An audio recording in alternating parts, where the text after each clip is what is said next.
Now listen to the Ugly Game Podcast. It's Quay the lyricist, Z-I-double-G-Y. Would you try this guy? You know what I mean? Starting the Ugly K Podcast, episode 3. We got my man Ripp in here. Ripp on the mix. Disrespect to get respect. Poe, that's the shit I do. Mike Nice says you said my name the last battle. I know it ain't true, cause shit would have been out this. This nigga mix shit. This nigga mix battle rap. This nigga rap.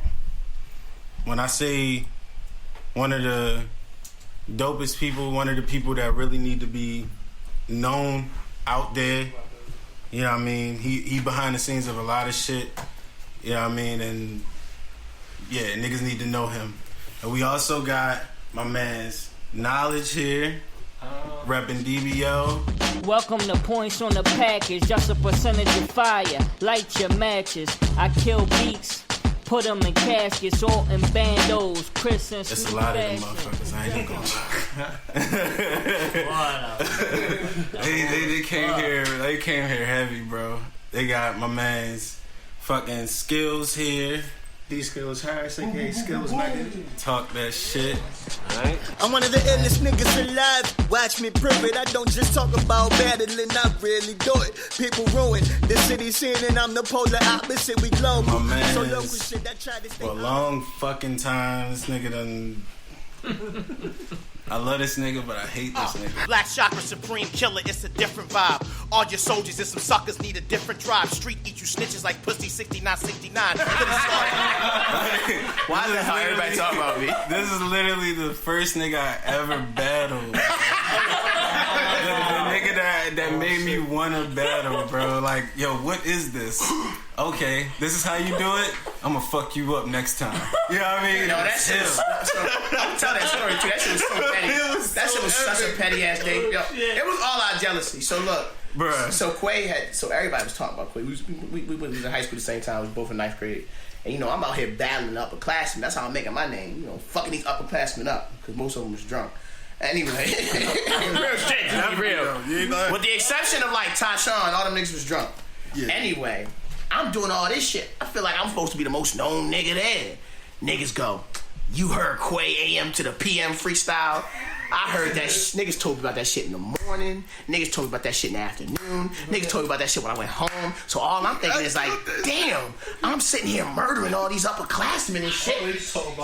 And all they talking about is this nigga Quay AM to the PM. Cause you feel me, I ain't rapping on beats right now at this point in my fucking life. I'm just battling niggas.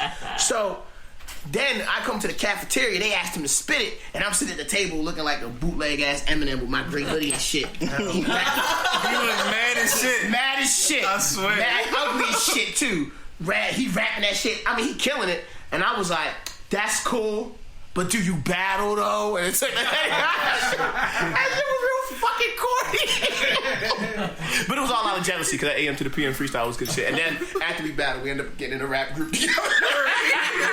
Right after that shit. Before we my partner now. Before you came down there off of Icon, right? Huh? Icon's gonna work. Y'all was coming out the studio. Hell yeah. Icon, he is a great fucking mind for how a track should sound. Like for me, when I just rap, I just be thinking about the bars. Icon, he can help you. Like he know how to dumb it down. Facts. Also, you did a great job of like mixing sound. Like some of the trap shit that was coming out of your fucking studio, I told this nigga shit for years. I was like, this shit is so professional sounding. Like it sounds like on the future level. You feel me? Mm-hmm. And for my boom bap to sound is nice. I was like, sometimes you need a beat drop here. Sometimes you need to mix this in here, and I don't have that mind for that. So Icon came. Yeah, he would come down. Yeah, so easy to work with, man. He basically engineer his own shit for real. Facts. So he mixes his shit too. Yeah, when he was at the studio, he was basically doing my job for me. He was like, I was drop it right here, spec this out. I was paying Ripp for the studio time and Ripp for the mixing, and I was paying Icon to come and like, yo, I want you to supervise. You tell him what I want and shit like that. So like a lot of them early projects, like you just pull niggas together and just. Icon was there for the process of that? Oh yeah. Damn, that's hard. I'm in a room full of niggas I know, bro. Like, damn, that's crazy. That nigga Icon, bro. Ripp gave me some of the best advice I ever got. Like, he was telling me, I was like, yo, like, you know, we in the studio with all the niggas that Ripp work with. You know, Ripp work with, like, the trap-ass niggas, you feel me? And I'm the most boom-bappingest, rappingest nigga in there. And I was like, damn, yo, should I change the sound and the style? And he's like, nigga, it's the difference between a nigga who got 1,000 kicks and do one kick 1,000 times and shit. He's like a boom bap nigga can be a boom bap nigga. You just gotta appeal to that. A trap nigga should be a trap nigga. He's like, I don't think neither nigga should try to be either. I think you should just do what you do and shit like that. He's like, I specialize in producing trap. He's like, if you was at a studio that specialized in producing boom bap, these trap niggas would feel the same way about your shit and hear right at the same fucking time. So like, and I needed that advice when I was younger and shit, cause you know, like niggas juggle with what they want to sound like. But after he told me that, I was forced into the trap niggas. I was recording the motherfuckers that everybody else was scared to work with. They probably done bust them upside the head in Raw Studio. Right. So what was right there recorded some shit? Oh damn! No, I don't know, terrible. But what was like when you seen like the transition between like niggas coming in the studio on some shit like, yo, I'm really ready, hop on like industry beat and really wash that bitch for 4 minutes, and then niggas really coming in that bitch really hitting you with the mumbles to doing all types of different shit. All from every. I think the transition was Chief Keef. He put that shit in the works. That's how it was for us. For the young niggas to come in and say what the fuck they want to say, but it came to like a hip hop was at a standstill on one side, like these niggas bullshit. Now you can't even say these niggas bullshit no more because the niggas who come in you think this bullshit, they got more drive and more grind than the nigga who can rap. The nigga who can rap, they gonna come in the studio rap and think they the shit. The nigga who everybody look at it can rap, I guarantee he got more fans because he grind more. He on the internet. I don't remember this nigga's name. He used to come to your studio all the time, especially around the same time as me. And I feel like this nigga laid at least 2 to 3 different like hit fucking songs every time he came there.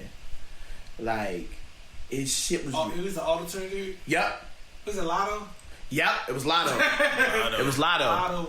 It seemed like this nigga was recording like 2 to 3 hits every time he came in there. Lotto's a talented motherfucker, but he still make music, but he just never had the drive. Gotcha. You know what I mean? I think he is talented more than Future for real. I mean, I think he took auto-tune to a different level way before the Migos did. Like before the Migos came out, Lotto had. Yeah. He was on a different lane, but he never. I was definitely bumping his ass way before the Migos. Bro, like you seeing Lotto. Yeah. So you know about him? I definitely know about Lotto. Yo, just being in the studio with him, like he. Like, you know, I see he was in the studio with a lot. BMG, Blind Man Gangsta. Tay. Fuck yeah. I tell niggas about it all the time. My girl, I be like, oh yeah, don't get me wrong, I'm a nerd, boom bap rapper, but I go into J Ripp studios, you had to, you know, kind of put your mug on. It's like niggas in there chopping up blunts and shit. Niggas got and shit. You like 24 hours, my nigga. I think I was charging niggas like $30 a song, and my nigga, I was doing $500 and $600 days, no sleep. No bullshit. By the time I try to lay down, the nigga knocking on the door. Yo! You remember one time, you was like, I'll get you in the day at 10 p.m. I said, you gonna be cool with a 10 p.m. session? He's like, that's all I got time for. And we worked from 10 to like 1 fucking a.m.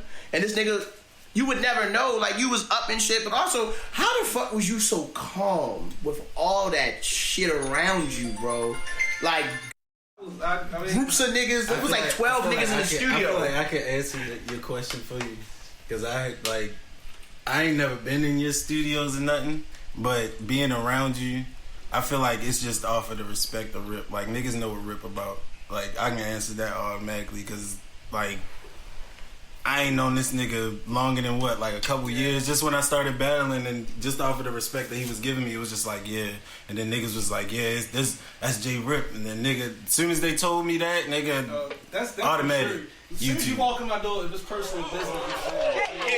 I was hoping you wear that zoot suit today so you could be fresh for your call. Judging on my wins versus your losses, this is the 76 Buccaneers versus the 72 Dolphins. The only reason why you still around, because you be sucking on a boss dick. Chakra. I bet when you don't take a piss, whole face get wet. Your head so far up Chakra ass, if he take a shit, he'll break your neck. I'm in his face because I don't like homies. My niggas cutthroat. I'm from the hood where they sell you work, stick you up I know since they were like 13, 14, I still hang around the same friends. So once you walk in my studio, everybody family. Like a lot before I moved for the Monroe studio, I had one on Poplar Grove. Like I was in between the Bloods and Crips section. The only studio, not just the studio, had Bloods and Crips and BGF in it. When I used to be an artist myself, I used to hit the stage with niggas who were shooting at each other in the daytime. Hey yo. That's you more ever see respect. me have? You ever see me in a clip battle when I say a nigga? I used to hang around B's and C's but never let the cymbal crash. Let the cymbal crash. They never let when it was all love. It was all love. I was in the middle of the gang wars. That's in what's the up. middle of that shit, and my studio had all them niggas in there at one time. Nothing never went down in my studio. Never, ever. If something went down in the studio, it was more of an inside thing, a family on family thing, like. Yeah. Nigga fighting in there, then did it in there. It's never outsider never came in there, got home, or tried to harm anybody in there. Facts. Yeah.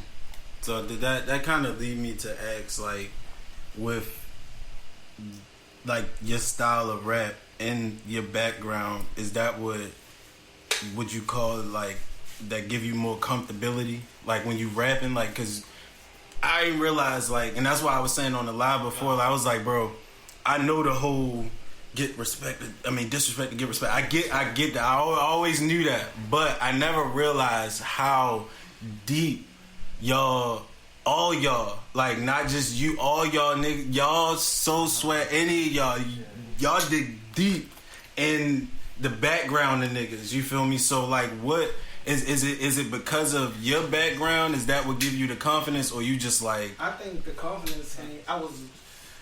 I didn't just wake up one day and do music. I was born into music. Okay. Like I was born. My mother, she grew up in gospel. She had us grow up in gospel. My cousins, she actually managed them, which was Casey and JoJo. Okay. So music always been in my family. So I think this dude witnessed my first battle rap. I didn't witness every type of battle rap. I was a part of instead of the busy bee shit when you in front of the crowd. I think I was a part of. I was a beast when you put on the instrumental battle rapping. I was a beast when it was in jail, when I was in the feds, when it was bebop, and I was a beast when the murder move urban, when you cut the beat off. I adjusted to every type of battle rap. And that's even like the music. I was so good at music as an artist too. Yeah. I honestly wish I'd have known earlier in the game, because I knew this nigga was recording with you. I always heard your name. I just never knew who you was, because at the time when he was doing all of that shit, I was in Texas. You know what I mean? I was doing my shit in Texas. So, but I'm from Baltimore, because everybody always be wanting to ask me that shit. Be like, nah, it was just a couple years. Texas was the music. Nigga, I was lit out there, bro. And everybody.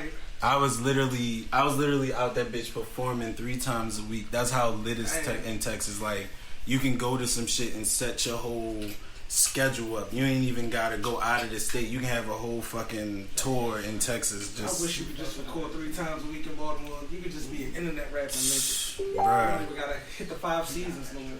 Or the black hole. Talk about that. Whoa. This nigga Ripp been around for a while. I was about to say, please talk about that. Talk about that. Especially the 5 seasons. Like that. I got stories, nigga. That shit got shut down. They got killed out there. Yeah, too many people got hurt down there. So. Yeah. Niggas was there that night that they this one nigga was on stage, and this group of niggas went on stage, beat his ass, and robbed him, and was like, yeah, y'all fuck with this track playing? We produced this shit. We about to rap over it. Like, and everybody just... Oh, no, it's a white boy? Yep. That's crazy. Whoa, Yo, what? If you want to talk about it, you can. Yeah, and then security came up to the stage. They had the security, like one of the nigga watchers, and they just kept going. That shit's still on YouTube somewhere. I forgot the white boy name. He was selling a lot of niggas sound click beats, saying that he did it.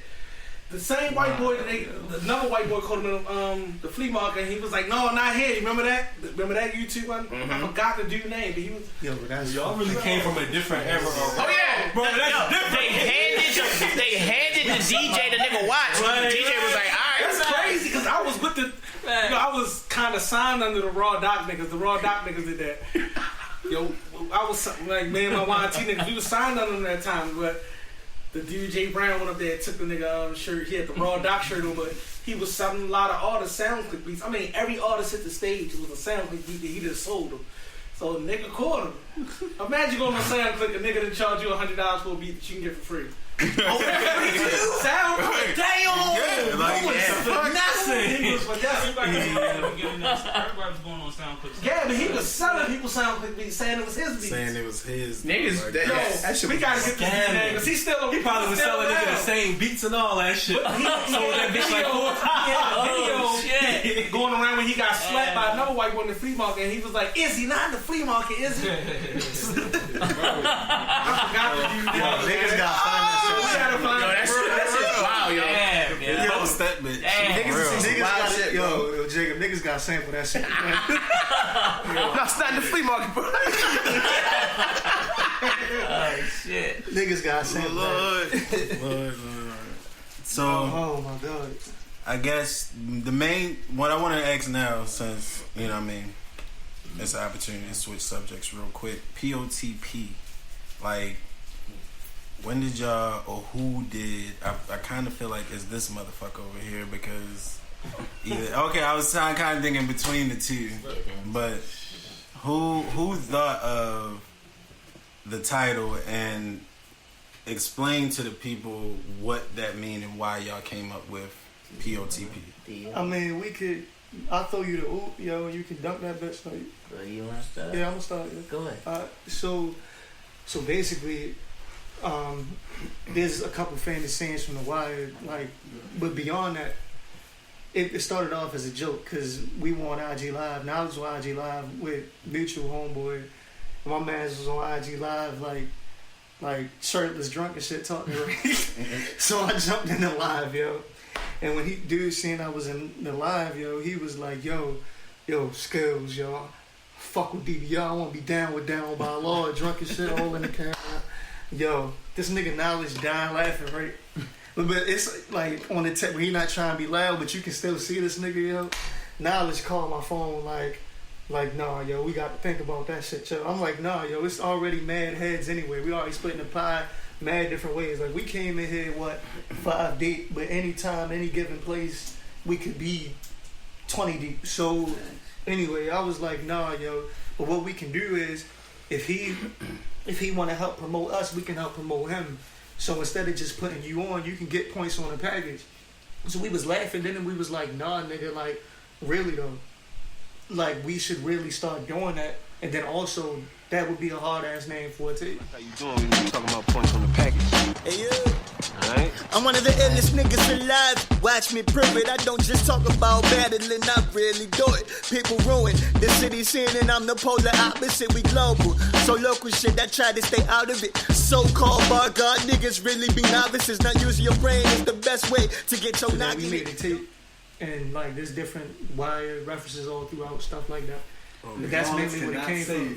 That's facts. I mean, and then like points on the package it's really a line from The Wire for real. Points on the package, you know what I'm saying? And we put that whole like we love, like me and Skip, we love The Wire and the whole references and everything, and we like the tape, we referenced it around that for real. You know what I'm saying? Just like taking shit out of it and just. Hell yeah. Okay, so it make more sense because I definitely, besides like, because I did catch a couple Wire references. I didn't know that was like the whole. Yeah, I listened to the whole. I went live with it and everything. But Points on the package is an actual. Points on the package is an actual line from The Wire. They say that in The Wire. I mean, but it has another meaning too. You feel me? But we mainly explain. Use the different. You want to explain that the other meaning track meaning? too? Or? Oh, well, the track meaning. See, points on the package is it's like, you feel me? You put like you say it's the same way in regards to like dummy helping promote the mixtape and shit like that. You feel me? A nigga get some back end pay off of the completion of the objective themselves.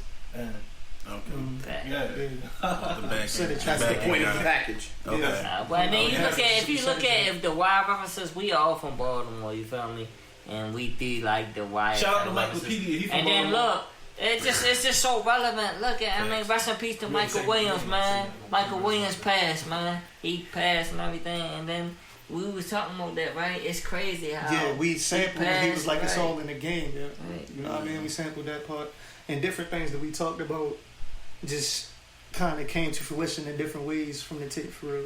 Like, so how much was Wu-Tang an inspiration of the Wu-Tang is a big inspiration. What? I never even heard of them niggas. You got him on your fucking dude. Shut the fuck up. My man's ain't read his video.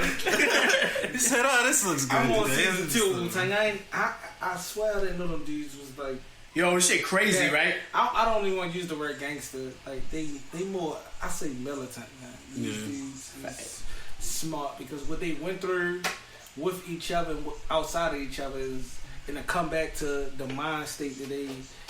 To get together and do what they did, that's militant. That's not gangster for real. What I think, I was telling Skillz this earlier. I feel the frustration of RZA, cause you feel me. Like my whole thing with hip hop, like DBL is a group started by Skillz and shit like that, and I had respect for Skillz. I know that nigga could rap his ass off and shit. And then I heard Miclopedia, and I was like, okay, it's at least 2 niggas in this group that can rap their ass off. Shout out to Miclopedia. And even though I'm old as fuck, you know, during quarantine, I know I've been doing spoken word shit a lot, but during quarantine I had so much time, I wrote hella raps. I was like, yo, I want to stay in the flow of this, so I joined this group, and they allowed me to join this shit. I'm real appreciative of that. But I've always been like, a group is a movement, bro. It's a very simple mathematics. If you and me in a group, and you say you and DBL, Ripp, you know 10 niggas you could sell tickets to. I know 10 niggas sell tickets to. 20 people at the show and each of us just made 10 new fans. If he sell 10 tickets, now it's 30 people at the show and each of us just made 20 new fans. And you just keep doing that number until the fucking show is packed. Like, if you look, you can watch Straight Outta Compton and see that fucking NWA's first concert had like 100-something niggas there. That's because those was the niggas from the club who was already fans of Dre and Yella. There's people who was already fans of Q. There was people who fucked with the Boys in the Hood hit on the radio. All those people add together. Now you have if you have a movement, it doesn't matter what type of music you make. I don't think a lot of groups get that or don't do that though. A lot of groups just get together and they don't think about that. You don't feel like it's like it's because like more of it like a generational gap type shit. Because that's what I feel like. Because like back in the day, I honestly from Wu-Tang all the way up, we can name a shitload of groups. Like, people just join groups just to be with somebody. Facts. Yeah. But they don't want to like contribute to what it takes to be a group. Like, let me chime in on that. Go ahead. Because I'm an extended member of DBO. And like that was the reason why I didn't want to like join officially like from the jump for real, just because like you feel me, like you say like moving militant, like you gotta be able to like you feel me carry your own weight, and you feel me like you know like I feel as though like everybody gotta know how to play their specific roles and make sure that they doing for the. You gotta ask yourself, out of y'all group, how many of y'all just artists? How many of y'all is solo artists? No, I'm a solo artist, and I'm not gonna lie. Even on my solo artistry shit, I be learning from this nigga skill. Like, oh God, like he. So all as this group, all y'all artists, y'all ain't come in as a group. All y'all just solo artists that form the group. Yeah. We solo artists that form the group, but we all rock with each other before music. Facts. For the most part, we all knew each other before we was making music. I do my solo tip on the spoken word. Spoken word pays the bills. Yeah. And I enjoy it, and I get flown out. I didn't start praying until I became a teacher. Now, every time I forget to pray, I'm afraid to lose a student. I have this fear that reciting poems will turn to reciting eulogies. I had this little girl. A smile to repel evil. She had hip-hop is my heart. And if I can, my mission, and I told the Skillz, my mission, if I could, in the next 3 years of being with this group, give us a buzz, help get us a buzz in the underground hip-hop scene. Like, if you just be like, oh, yeah, you got niggas like Skyzoo, you got this nigga, then you got DBL, that's what I'm aiming for. If it's bigger than that, that's great. But I want an underground buzz. At least, you know? Yeah. Like, I got one group question. Because I've been in the group before, and I know what it is. As a solo artist, I know how to step up to the plate when you all in the studio together. I think any solo artist should know that. How do y'all adjust with downgrading yourself when it comes to a song? Nah, it's no down. I'm confused. Niggas step up. Niggas step up. No down. Boy, every song is lyrical warfare unless it's like a party song or something. This nigga right here behind you, Miclopedia. It's always a war. Every time. It's always a war. Because you Mike in the back, he probably be sneaking. I already know. He's making a rants right now. It's always a war. He waiting for the cipher. Waiting for the cipher. Still had this nigga turn on the beat. I just it's always a war. But when you write music, oh, you talking about writing? Dumb it down. Yeah, like how do you know when to dumb it down? Or do you know when to dumb it down? When you so for me, I say so. Weirdly enough, DBL is an outlet because my solo music I be doing more like commercial sound and shit or like vibey music. I try to make my music be like on some freer shit. So like DBL really like. More than just like you feel me, all the games that I picked up, it really became an outlet for me to like really improve my pen and for me to like really have that like space to like really talk. So your adjustment is going up. That's what I'm saying. Going up. It's going up. Yeah, I can say this more than him because he's spoken word. He's more lyrics. When you in a group, it's certain songs you're gonna pick when you gotta dumb it down. How do you dumb it down? For me.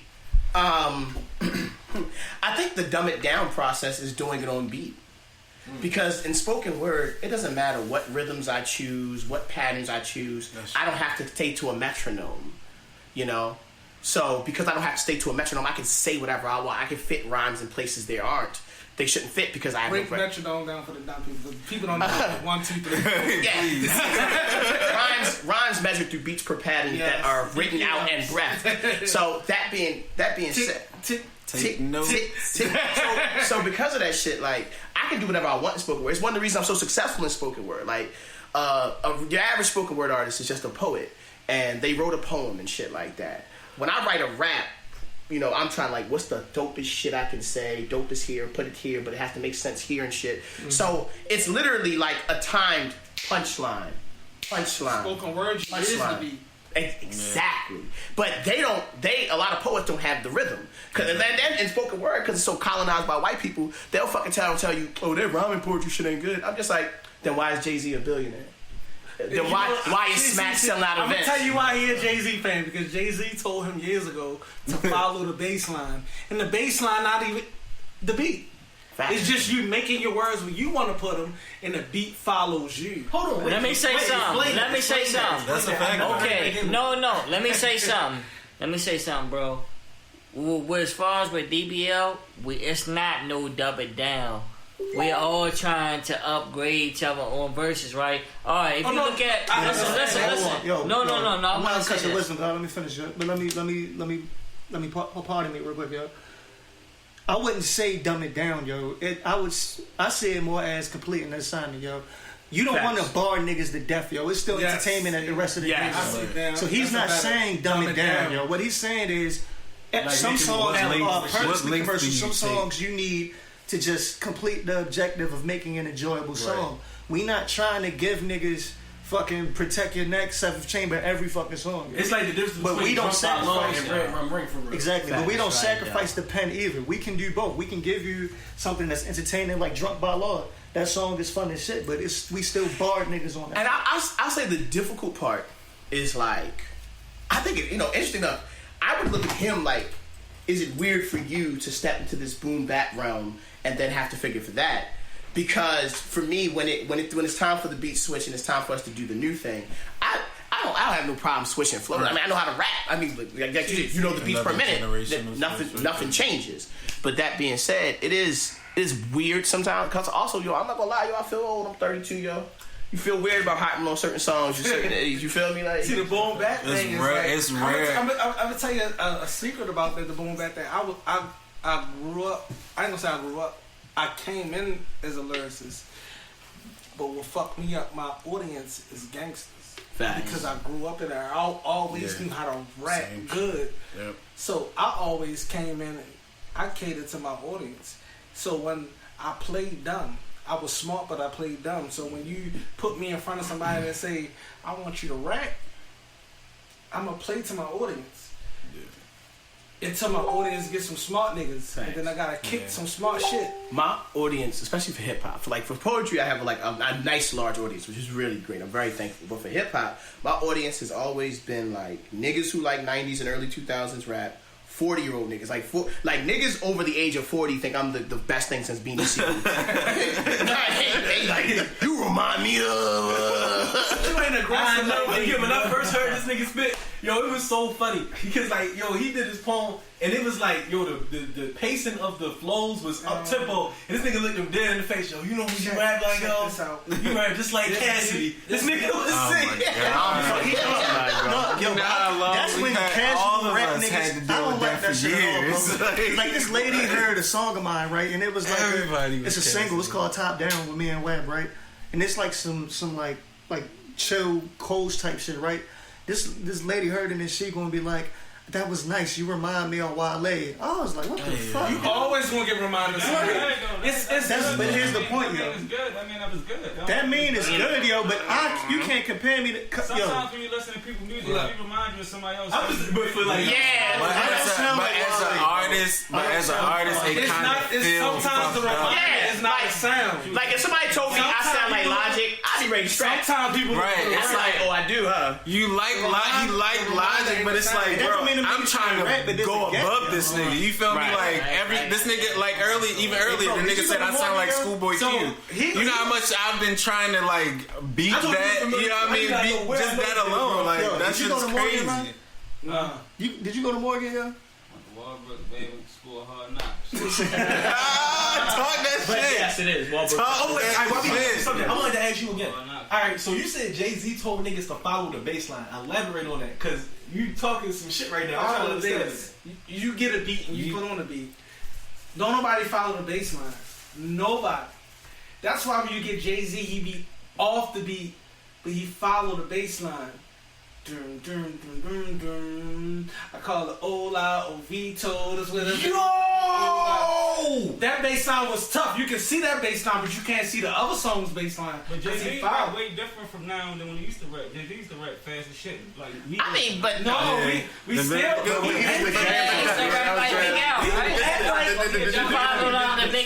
everybody's just judging Jay-Z off the Hawaiian shirts he been changed. No, I ain't saying that. I'm just saying. Y'all talking about Hawaiian Sophie, yo. Because that nigga went back to the video and got you.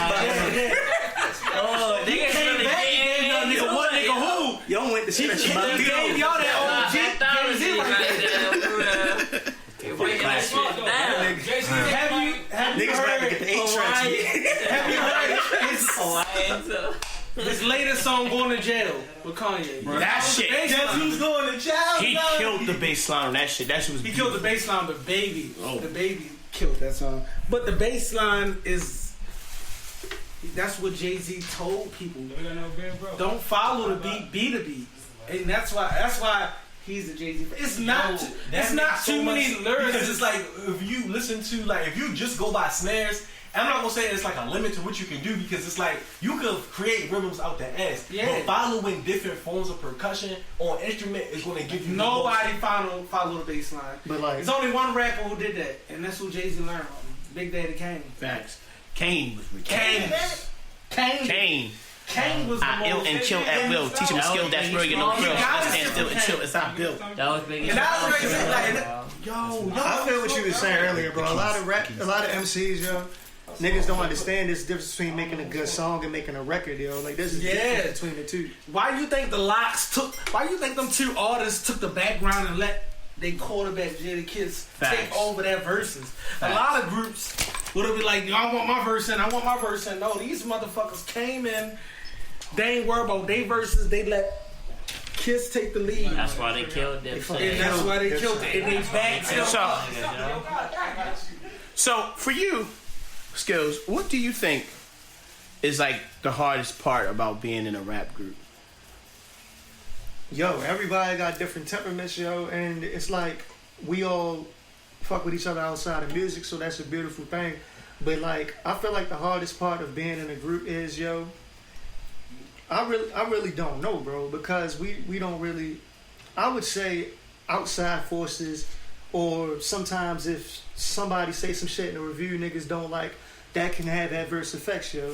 Because a lot of times, like for example, yo, like we'll get a review or some shit, bro. If somebody don't get talked about enough, or somebody feel like they didn't get they just due for whatever the case was, yo, the attitude should be to do something to rectify the situation. You feel me? We like it's like a unspoken competition. Nobody wanna have a whack verse, but it's not like we going in there to shit on each other. It's to do the best we do. Exactly. Shit, yeah. So I just feel like the hardest part is managing niggas' egos and shit like that. Egos. Damn, bro. Egos is the definition of a group. Definition. Egos. I'm gonna tell you. Egos definitely. Everybody got an ego in the group, so if you want a group and y'all do a show, say y'all set 5 minutes, it's one nigga who ain't gonna get a verse in. Facts. That's a fact. Is he gonna be a team player, or he be like, oh, I ain't get a verse and I ain't gonna come? Oh, I ain't coming. Oh, I ain't gonna show up that day. Oh, I'm gonna feel salty in the background. Like egos matter in groups. And you're right. And for me, it's the management of egos that can tank a group or work towards its success. Like the most recent episode of Wu-Tang that came out, the 3rd episode, there was a beat playing, and ODB was like, I want this, and RZA was like, this was not for you. It's not right. That's not for you. And it's like, you gotta be okay with I made this beat for this nigga. Right. Like, because I hear something you don't and shit like that. And like, so, and there were certain things. So for me, being in a group is great because I think it's like, remember, Return to 36 Chambers, Iron Man, Liquid Swords, Only Built for Cupid. These came out in a 2-year period. Same 2-year period. But you know why? 96 to what? 98? Yo, no, like 92 to 94. It's like 93 to 96. Yeah. So think of it like this. Because Only Built came out in 95. We in a rap group, right? I go, hey yo, I got space in the song, yo. You just spit your verse here. And yo, you put your verse here. Whole song, 3 verses, done. But y'all not. It wasn't just the Wu-Tang. They had a Killer Army too. It's a lot of niggas. Oh fuck yeah! So like, so albums get done. I was going to the studio every day. Oh yeah, fast. It's less hard. So albums get done so fast. If you think of it, you write 4 verses a day, and then other niggas write 4 verses. Nigga, now you got 8 fucking songs. Right, think about Ripp studio. We go up there, right? That's when ever since we was young, you go there. Somebody gonna write a verse. Every time you go there, it's gonna be somebody that want to write. Everybody gonna want to do the same thing. This nigga want to go smoke. He want to go chill. He want to go fuck with a bitch. But you gonna have that one nigga all day trying to write, and then this nigga they got all the songs. Facts. So Lotto, but Lotto. Everybody go. You done did the work. Facts. He coming at it like, oh shit, so go put a verse in. Go do this. Go do So for me, that's the advantage of being in a group. Like I can call Miclopedia and be like, yo, I'm sending you a beat. Write from here to here. Now, will he listen to me about where to write from? Maybe not. But Miclopedia, you tell him Miclopedia is 16. He turned to Andre 3000. 16 ain't enough. Guess what though? Miclopedia featured on the album that's coming out at 12. It's called 9/11 After the Party. This nigga did a feature. His verse is like 12 bars. I think it might be a little bit shorter than that. This nigga rapped for like 45 seconds. You limited your Damn, yo, 12 bars. 12 bars is the new school. Facts. For real. So,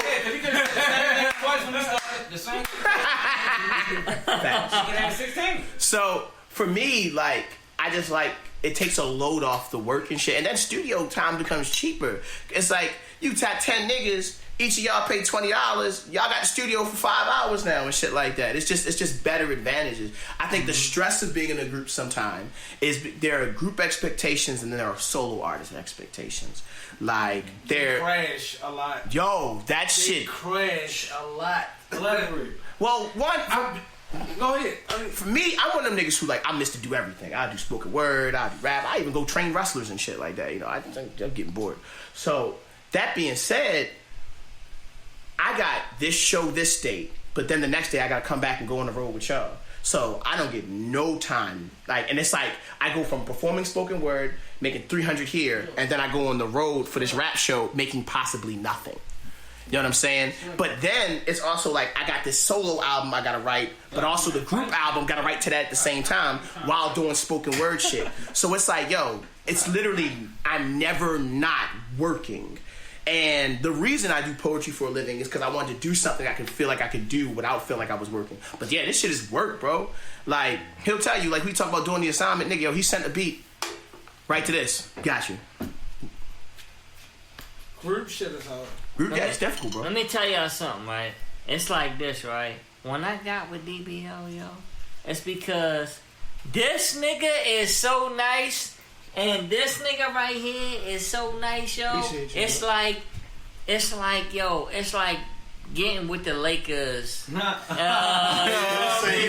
Westbrook.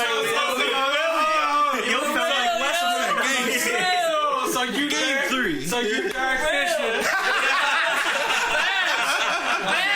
Shaq and Kobe. Ain't nothing wrong with that. One of the people that shout out the Music Buds, they from New York. They reviewed our DBL project called Rap Design Danger. Yeah. A lot of people compare it to Enter the 36 Chambers. We remade the Midnight Marauders cover for the cover for real hip hop. Shit is hard. Fucking DNA is on it. I don't know if y'all fuck with DNA. From Battle Rap. Yep. Yeah. But like basically, they basically were like, you supposed to be who I'm like Obi-Wan and shit.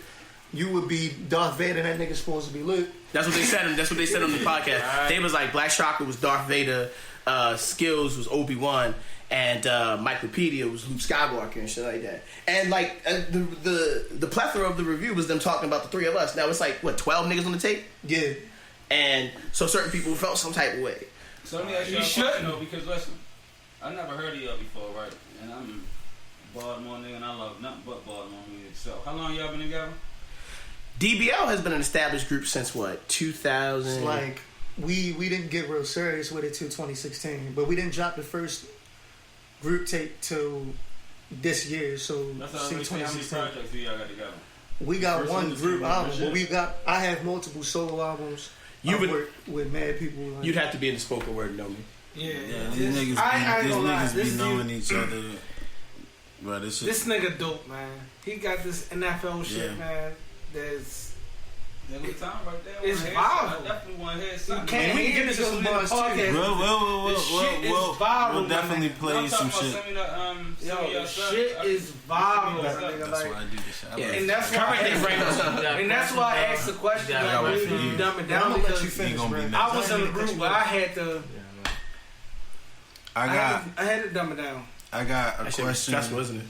I got a question for knowledge, and I can't remember what song it was, but you said 5%er. I'm all about my math. I got the knowledge of self, walking on my path. Freestyling on Fulton Ave. Give me the loot. I'm all about the cash. 5%er. I'm all about my math. I got the knowledge of self, walking on my path. I'm a bad boy like the nigga Diddy. I put you there, I got it locked cause my flow illy. I'm about my cheesecake cause I run my city. I'm all about when my I heard fans. that and when you was like even more what you was rapping, are you involved with the 5%? Are you a 5%er? Is it, or are you just following the knowledge? Can I ask you what's today's knowledge and you just boom, you feel me? Today's mathematics, my bad. Yeah, my bad. For real, I'm not a 5%er, yo, but I go by the supreme mathematics for real. I go by the supreme mathematics. Knowledge of self. Knowledge That's you know, and we all be on that, yo. Like still, now we are. Now that I just get down with the nation Islam, I just can't claim that shit until I can give you the mathematics. Exactly. The thing is, yo, you can be 5% without necessarily being in the nation of the gods and the earth, yo. You just wouldn't be considered God body, but you would still be hip to what's going on in the world and the truth. Because the breakdown is, yo, 85% of the people are dumb, deaf, and blind to the truth of the world. You got 10%, also known as the bloodsuckers of the poor, that know the truth but don't tell the truth. For financial gain and so that they can take advantage of and manipulate the 85ers. You got the 5%, also known as the poor righteous teachers, original the black man of Asia, who was sent here to civilize the 85. But the thing is like this, My man's name is not just Knowledge. His name is Knowledge Born. His name is Knowledge Born because. Speak that shit, Skillz. Going from knowledge to born. In order to go from knowledge to born, right? In supreme mathematics, 1 is knowledge, 9 is born. Yo, in order to go from knowledge to born in real mathematics and supreme mathematics, you got to add 8 because 1 is knowledge, 9 is born. In order to go from knowledge to born, you got to build. 1 plus 8 equals 9. In order to build, that is to get somebody hip, educate them, enlighten them. So to make knowledge born, you build with somebody. And you make them understand. So you not understand, because understanding is 3. But what I mean is that you build with them and you get them hip, you educate them, you enlighten them. So now you made knowledge born. You feel me? Even if you think about the bar in itself, and then the conversation, and then the consumers that be listening, they might not have been hip to any of that before the conversation. Just and listen, like real talk, yo. And I just tell everybody, yo, like when Skillz, man, he recruited me in DBL, man, and this is like he like for real, yo. Like I didn't know. Let me say this, yo. Like I didn't know. With rap, yo. Like I didn't know. Like I you wasn't taking it seriously. I wasn't taking it seriously, yo. But Skillz, yo, he really like when he hollered at me to get in the group, yo. He really like put that love back in this for real, yo. To go back from what I was asking, so it basically the bars or your thought process on this was more so of the knowledge that you got from Skillz. I mean, just the knowledge itself, period, for real. But it was like I ain't wanna rap no more, yo. Like I just didn't see no future in it for real. So not necessarily knowledge from Skillz, the inspiration. But I was ready to give up on rap shit for real. I was ready to give up, man. But when Skillz came along, he was like, "Yo, fuck with me." That rejuvenated my rap career. Yo. I wanted to really fuck with him for real. Yo. No, but like I saw it. Cause I knew you from back when you was rapping with Lavery and them. I met you down the Tar Pit and New Bohemia Cafe for real, like way back. But like, I knew that your sound and what you wanted to do lyrically fit more so with DBL. Once you became a free agent, I reached out because I felt like you could help us, and I felt like we were in a position to help further your career, and I'm just glad that it all came to fruition. But knowledge is a very, not to be cliche, he's a very knowledgeable person, and definitely 5% culture and different teachers from the Nation of Islam is very, has been very influential to us. So we try to share knowledge within the music. I definitely hear it in the music, but. Go ahead, because I was definitely about to ask you. Like, for me, not just the sharing of knowledge, because like spoken words, where I share the predominant amount of my knowledge. But when I got with these niggas, I wanted to showcase a lyrical ability with a group of young men and MCs who could stand on that lyrical level, And like you look at the fucking Grammys last year, and you look what was nominated. You got a Nas album nominated. Royce the 5 is nominated for. Freddie Gibbs. I'm just like, if there was ever the lyricists, all lyricists, Jay-Z, Jay Electronica, D Smoke. I said the boom bap is back. Niggas is fucking with the bars again. Definitely. And the best that we need to hit this shit now, because we don't know how long this shit gonna last. This Griselda phase was where everybody we gotta hit this shit and hit this. I mean, Griselda is on fucking Kanye's album. That's big for them. It is. So like, I was like, yo, if I was gonna get back into this shit, this is the time. Hit this shit running with people who are masters at it. Skill understands like for the first time ever, I got an album on Spotify. Check out that shit, Cripple Crossface. And it became crazy this year, yo. You dropped Cripple Crossface. I dropped the next episode. Your shit, a lot of circles see it as a classic. All the reviews of my shit, niggas compare it to fucking Liquid Swords and Mad Villainy. So it was like, alright, now you in the group. And like, I was elated, yo, because like, not to shit on nobody, but I met you down Artscape Pride 2016, 2017. Yep. I heard you across the street doing Brain Damage, doing the carried out shit. I was like, this nigga is fucking amazing, yo. Because it was a point where I was writing my shit, and like I started battling. I used to never write. I would just freestyle battle niggas and shit. And somebody pulled me to the side and was like, yo, you need to start writing your raps. You want to get better. So then I went through the process of making EPs, mixtapes, selling CDs, all that shit. Then it was like, all right, I seen you, bro. And I was like, all right. Because for a long time, I was going to ciphers, washing niggas and shit. So I was at, all right. It was like I wasn't uninspired, yo, but I didn't see nobody who made me feel like I can do more. Do more and shit.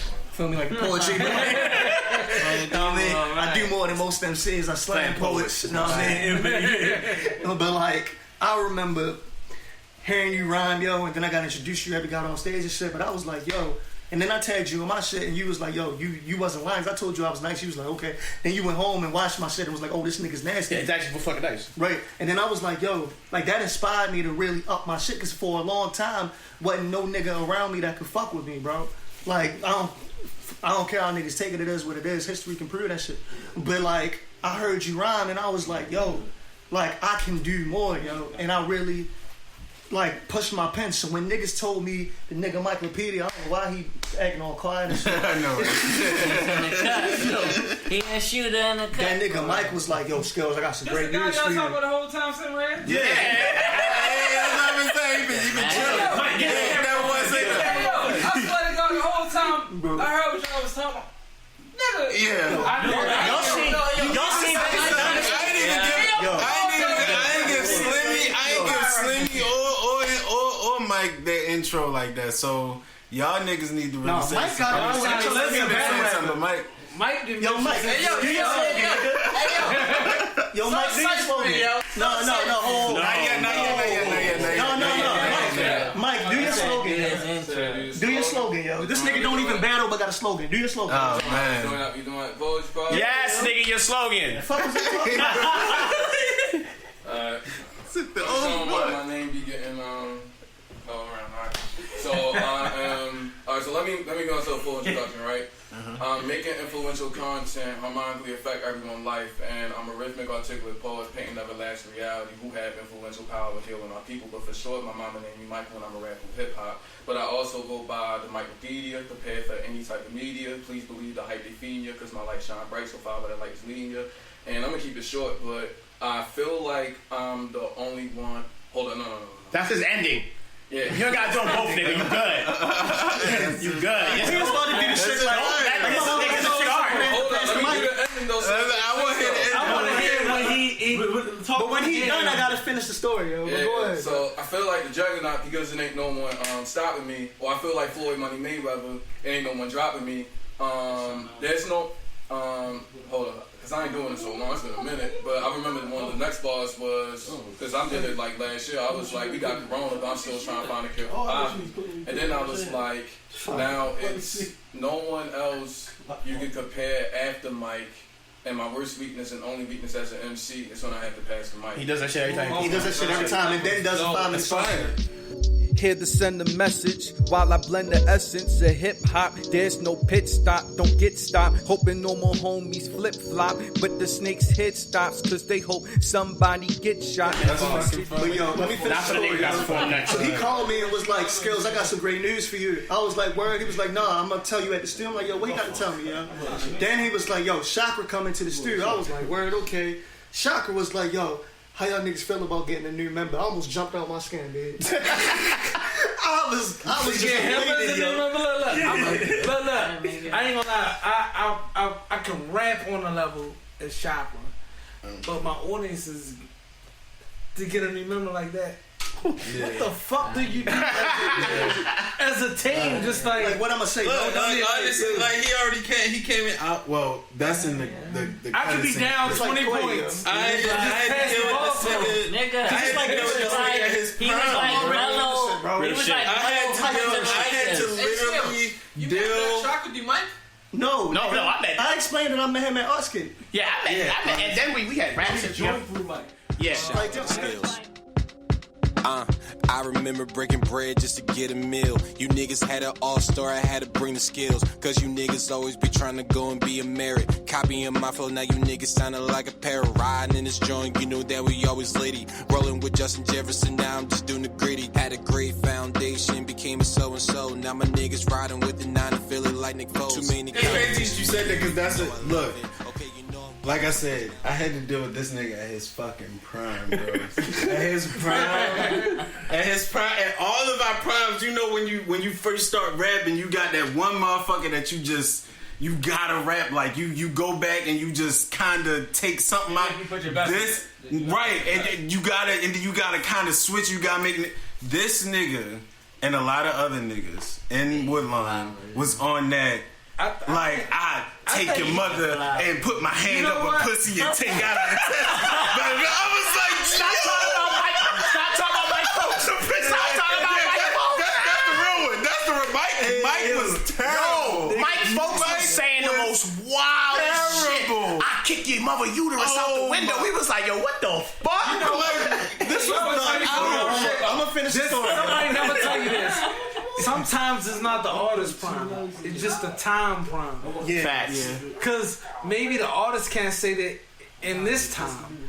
If you go back to Murder Mook or Serious Jones, and we in this time, we will all say Serious Jones won. Yeah. What it do? It's your man Quay, the lyricist. QUAY. ZIGGY, would you try this guy? Ted Grizzly, the alter ego, all that good shit. But today's episode was brought to you by Loom. We're not getting paid for this shit.